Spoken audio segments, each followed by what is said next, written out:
வணக்கம். உண்மையில் சில விஷயங்கள் விதி என்று சொல்கிறோம், சில விஷயங்கள் எப்படியோ சொல்லி கொண்டு போகிறோம். இப்போ அண்மையில் நடந்த ஒரு விஷயத்தை பற்றித்தான் உங்களோட பகிர்ந்து கொள்ளலாம் நினைக்கிறேன். எல்லாருமே பார்த்த விஷயம், மனதை உருக்குற விஷயம், மனதை கலக்கிற விஷயம் என்னென்று பார்த்தீங்களேண்டா, ஒரு ஆற்றிலே அப்பாவை காப்பாற்றுறக்காண்டி 3 பிள்ளைகள் மரணித்த விஷயம். இது உண்மையிலே எங்கேயுமே நடக்க முடியாததும், இது ஏன் நடக்கிறதுன்றது தான் உண்மையான கேள்வியாக இருக்கிறது. என்னென்னு சொன்னால், எத்தனையோ பேர் எத்தனையோ விதமாக சொல்கிறாங்க, இந்த ஆற்றுகளுக்கு போகாதேங்க, கடலுக்கு போய் குளிக்காதேங்க, யார் கேட்குறாங்க? பிறகு நாங்கள் விதியை பழி போடுறது,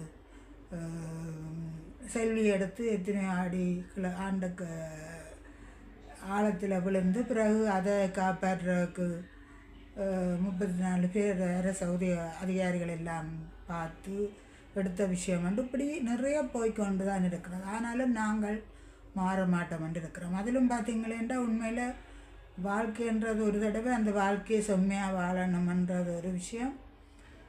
மற்ற சிலர் யோசிக்கிறாங்க, ஏனோ தானோ இப்படியோ வாழ்ந்து முடிச்சுட்டு இது என்னவாவது வாழ்ந்து முடிக்கலாம்ன்று கூட யோசிக்கிறாங்க. அதெல்லாம் வாழ்க்கைண்டு என்னால் சொல்ல முடியல. காரணம் இதுதான், சில பேர் அப்பா தானே வயது போட்டுது என்று விடுவாங்களா? இல்லை தானே.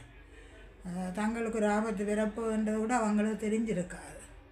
சிலவளை தெரிஞ்சிருந்தால் இது சில பிள்ளைகள்ண்டா போக மாட்டாங்க, தாங்கள் மட்டும் வாழ்ந்துட்டு போகணும், அப்பாவை காப்பாற்றுறதுல பெரிய முக்கியத்துவம் கொடுக்க மாட்டாங்க. இது அவர்களின் விதி என்று சொல்கிறதா இல்லை என்னென்று சொல்கிறான்னு தெரியலை. இப்படி நிறைய விஷயங்கள் போய்கொண்டிருக்கு.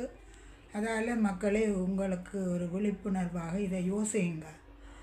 இந்த ஆற்றுல குளிக்கிறது, கடலில் குளிக்கிறது, இதெல்லாம் ஏற்கனவே உங்களோட தண்ணி குறைந்த இடங்களில் உங்களோட மகிழ்ச்சியை வெளிப்படுத்துங்க, மகிழ்ச்சியை பகிருங்க, மகிழ்ச்சியை கொண்டாடுங்க. ஆனால் இதெல்லாம் டூ மச் என்று தான் நான் சொல்லுவேன். அந்த 3 இளைஞர்கள் என்ன 3 இளைஞர்களும் தங்களை உயிரையும் கொடுத்து அப்பாவும் இல்லை பிள்ளையும் இல்லை என்ற நிலை என்ன? இது தேவையா? கொஞ்சம் யோசிங்கப்பா. ஏனோ பிறந்துட்டோம் வாழ்ந்துட்டோம் என்று முடிக்கிறீங்க. சிலர் எவ்வளவுதான் என்றாலும் ஏதோ இன்னும் வாழப்போகிற மாதிரி பேத்தி கொண்டிருக்கிறாங்க. எனக்கு அந்த புரியலை, கஷ்டமாக இருக்குது. அந்த வகையில் தான் இந்த ஒரு பதிவை இப்போ அவசரமாக பகிர்ந்து கொள்கிற கூட காரணம் இதுதான். எத்தனையோ நடந்துன்னு இருந்தாலும் நாங்கள் குளிக்க போகிறோம், நீராட போகிறோம், ஆற்றுல இறங்குறோம், கடலில் இறங்குறோம். என்னப்பா என்ன ஏன் இப்படி எல்லாம் நீங்கள் யோசிக்கிறீங்க? தயவுசெய்து கொஞ்சம் சிந்திங்கப்பா. எல்லாருக்கும் மரணம்ன்றது நடக்கிறது தான். ஆனால் இதால் பாதிக்கப்பட போகிறது இருக்கிறவர்கள். அதுதான் உண்மை. மரணம்ன்றது எல்லாருக்கும் ஒன்று இருக்குது. ஆனால் அதின் பாதிப்பு யாருக்குன்னு சொன்னால் இருக்கிறவைக்கு.